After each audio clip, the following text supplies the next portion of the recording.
Isn't the gospel of Jesus Christ so beautiful and so full of love and light? And we just love to be with you guys and just feel the spirit that comes from being with God in his word. And as we've been feeling this love of God, I want to focus on that for just a few minutes, that very word, love. That really is the purpose of the Book of Mormon, is to message and to share and to elucidate and to explain and to demonstrate the love of God, that we can know that it is there for us at all times. Now, during this year, I've spent a lot of time talking about the meanings of words. And let me spend time on one of the most important words that shows up in the Book of Mormon. Actually, it doesn't show up a lot, but I think it's one of the most significant words. And I want to point out that in the Bible and in the Book of Mormon, names are often the lesson.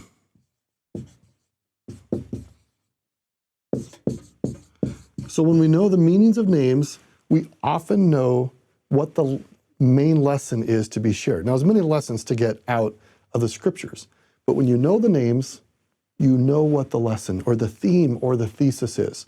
So let's talk about Mormon. He is our faithful editor who very seldom inserts himself. It's not about him. He spends all this time trying to forefront Jesus, and he's just way in the background, just trying to be a window to Jesus. It's incredible. He wants us to focus on what matters. Now let's take a look at what his name may mean in Egyptian. The word Mor may come from the Egyptian word Mary, which means love. And the Mon of Mormon, well, let me just make sure we all know what we're talking about here, Mormon's name, may come from the ancient Egyptian word to mean everlasting or enduring. So, if Mormon's name is the lesson for the entire Book of Mormon, his name is then love endures forever. And whose love are we talking about? The love of God.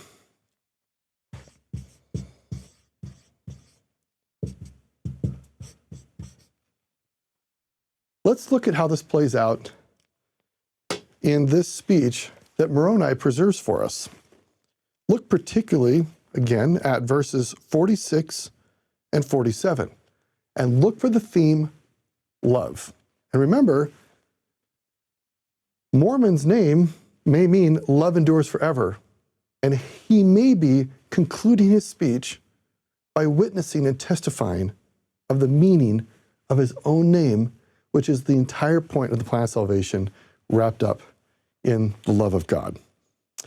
Verse 46, wherefore, my beloved brethren, notice the word love right there, if ye have not charity, another word for love, ye are nothing, for charity never faileth. Wherefore, cleave unto charity, which is the greatest of all, for all things must fail. But charity is the pure love of Christ, and it endureth forever. And whoso is found possessed of it at the last day, it shall be well with him. Now just consider this.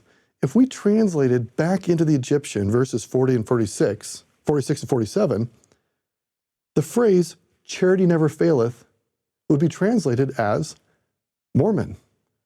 So sisters out there, members of the Relief Society, what is your motto? Charity never faileth. And if you wanted to say that in Egyptian, you would say Mormon. And here again in verse 47, charity endureth forever, or the pure love of Christ endures forever. You could summarize verse 47 with the name Mormon.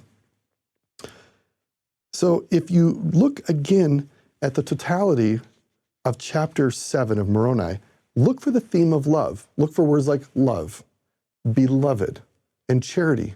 And maybe just highlight them. How often does that word show up? And just, again, the name is the lesson. among the many lessons you could get out of this chapter. And I'd like to then highlight, what is the name of the book? The Book of Mormon. What if we translated this back into the Egyptian and then retranslate it into English? We would call this the Book of God's Everlasting Love. Think about that.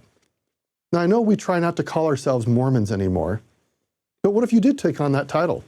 You didn't use the word Mormon, but you said, I'm a representative of God's everlasting love.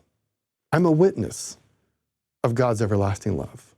I'm somebody who has tasted of God's everlasting love.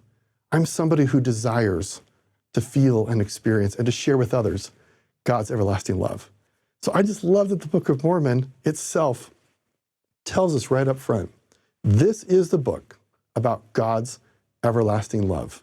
And as Tyler taught earlier from Pope Francis, that love is so far beyond our comprehension. We will wear ourselves out long before God ever wears himself out, providing love to us. So in your journey, just remember, as you dig deep into God's word, know that it was preserved as an act of love for you. And we invite you to feel God's love yet again in your life.